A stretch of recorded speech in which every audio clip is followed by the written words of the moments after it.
Hi, happy Sunday. It's the last Sunday in June, and my brain is not working today. Oh, I didn't know what happened to me yesterday. Like around 7:30 at night, I just was so exhausted. Um, I actually got ready for bed early, and I just laid there, listening to a book on audio called Black Lives. No, Black Fortunes. Oh my gosh. Um, People are still trying to, reinforce the Black Lives Matter movement, and sometimes, when you hear it like 20 times, all of a sudden, that when you try to say black anything, that comes out. It's like, yeah, that's not what I meant to say. Anyway, Black Fortune is about six. Well, that's what it says is the six people who um, escaped slavery and became the first black millionaires or something like that. Um, It's a very interesting book. It's kind of weird because it bounces around a bit from person to person. But there was a chapter in there that talked about how the five Indian tribes in like the Tennessee, Georgia area, about in there. It's not just Tennessee and Georgia, but the states and stuff right around there. Actually, had black slaves, a lot of them. And I was really shocked to hear that because I'm supposed to be part Cherokee. My mother's father, one of his grandparents was Cherokee. I think it was a male, and so that was before the Trail of Tears happened.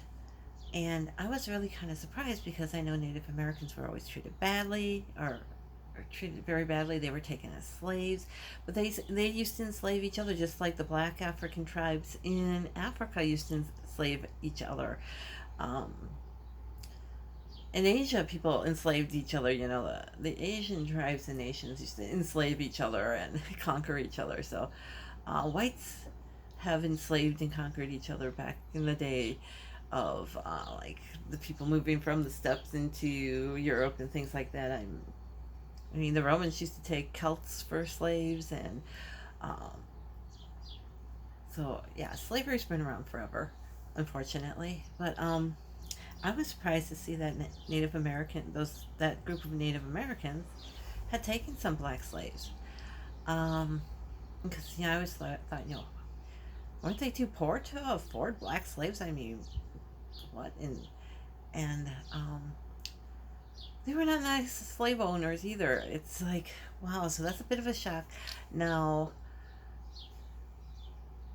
my grandfather came from Tennessee because of well, that's where he was born, and his mother came through Georgia. I think she was from Ireland, but she came as an indentured slave into Georgia, and then she married a man who was half Cherokee, half Irish. But it was his father who was Cherokee and took his white mother's last name, so he wouldn't have to go. That's why he was able to not go on be forced to walk on the Trail of Tears. But they said that the Native Americans actually took the black slaves on when they were forced to move into what is now known as Oklahoma.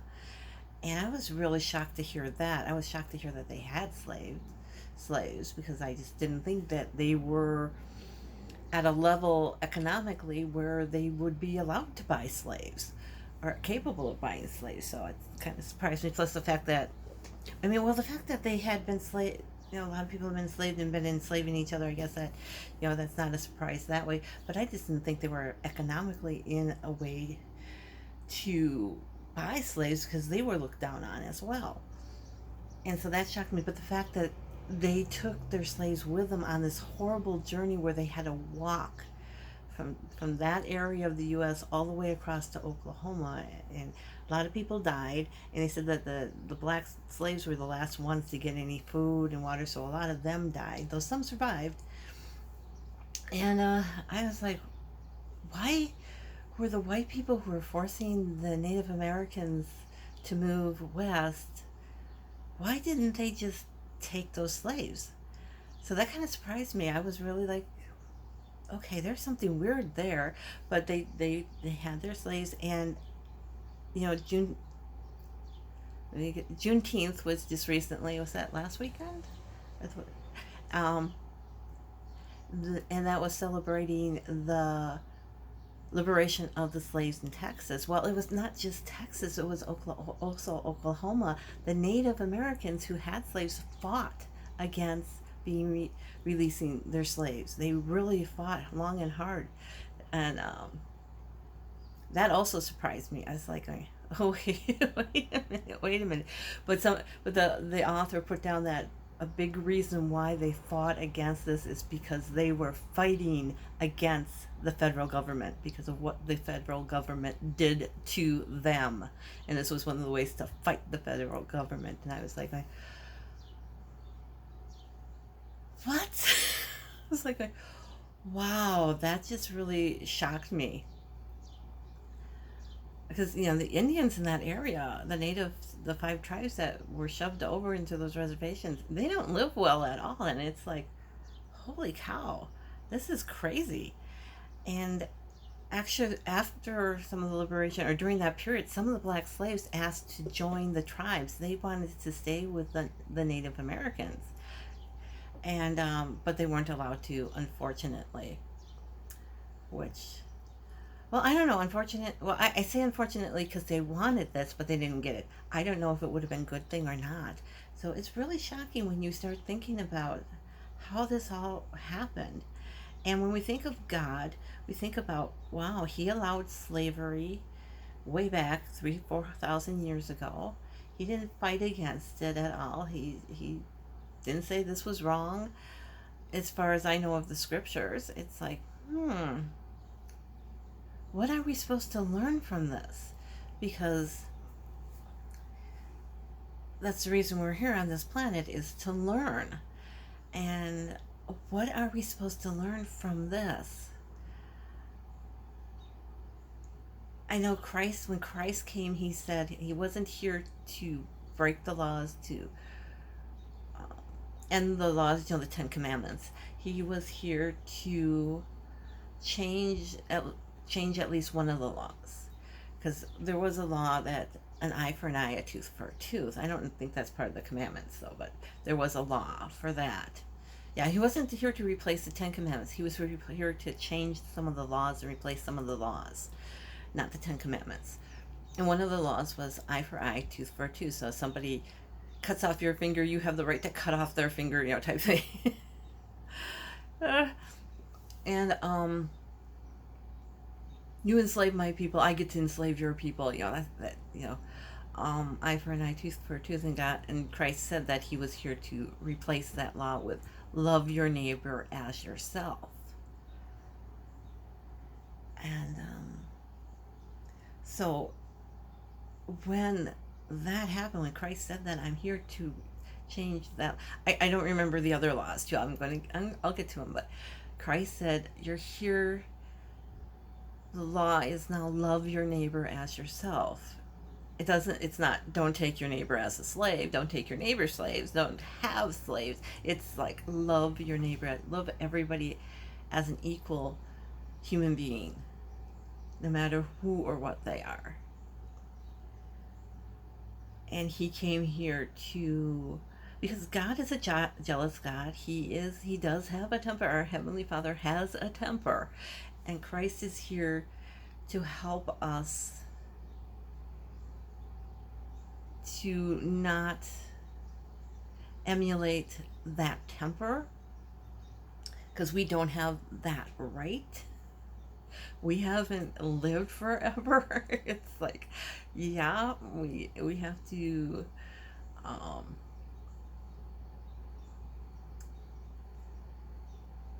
be better. I don't mean be better than God, but we need to reach a certain level where we will then have the right to righteous anger. We don't have that right. We do not have that right. We are not at that level. Jesus only used righteous anger when He threw the moneylenders out of the temple.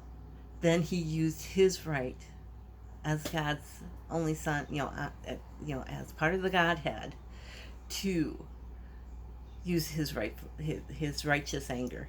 The rest of us do not have that right. So, but yeah, it's still 2,000 years later. I mean, there is slavery still going on in lots of parts of the world. I mean, women are being kidnapped, children are being kidnapped to be sold into sex slavery, to be sold into other kind of slavery. Um, there is still in Africa, there are still tribes fighting other tribes and trying to wipe them out or take them as slaves or whatever it is. And I guess somebody said in parts of Asia you can still find slavery happening, where somebody couldn't pay their bills, so now they become a slave. Or it's like, okay, it's still going on, even though it's not supposed to go on anymore. So, um, and why am I talking so much about slavery when the Black Lives Matter and that sort of thing against racism is about what's happening now in the world? But the thing is that what's happening now in the world is rooted in the ideologies and stuff from the past. It's been passed from generation to generation to generation. And a lot of people are like, well, in the past, so it makes it right now. But Christ said, no, it doesn't. So any Christian who says racism is good and slavery is good and stuff like that is not a Christian, because Christ said that's no more. Love thy neighbor as thyself. Right there, that's the end of racism. That is supposed to be the end of racism. And so the Christians, whether you're black, green, purple, blue with bright green polka dots, when you say the blacks are lazy, why shouldn't we use force, they're always killing one another, you're being a racist. You are not being a Christian. Period. And a black person who said all white people are racist and mean, and they deserve, and we deserve to have all their wealth, everything they own, that's racism. It's not Christian, it's racist. So yeah, I've been doing a lot of thinking about this, a lot. And if we are Christians, that means we follow the word of Christ, who came to change certain laws, certain rules, to teach us to step it up another notch. God sent prophets to the Jews and to other people to start stepping things up. Well, a lot of those prophets and stuff let us know in the prophecies that there was another greater master or teacher coming, and that was Christ. So, and Christ came as the Son of God. He didn't come as a human to learn stuff. He came in human form as the Son of God to teach us the next levels. So, whether you like the Black Lives Matter movement or any of that other kind of stuff that's going on, if you are a Christian, you are to love your neighbor as yourself, regardless of their color, regardless of their social standing, regardless of what they believe or don't believe. You have to look at them as an equal human being. Not exactly the same as you. Nobody's exactly the same. We're all unique in some ways. But as an equal human being, as an equal child of God. That is how we're to look at them. That is how we're to think of them, how to feel about them. Yes, there are bad people out there. We all know that. And bad people come in every shape, color, and size. So, that's my preaching for today. Love your neighbor as yourself. Bye.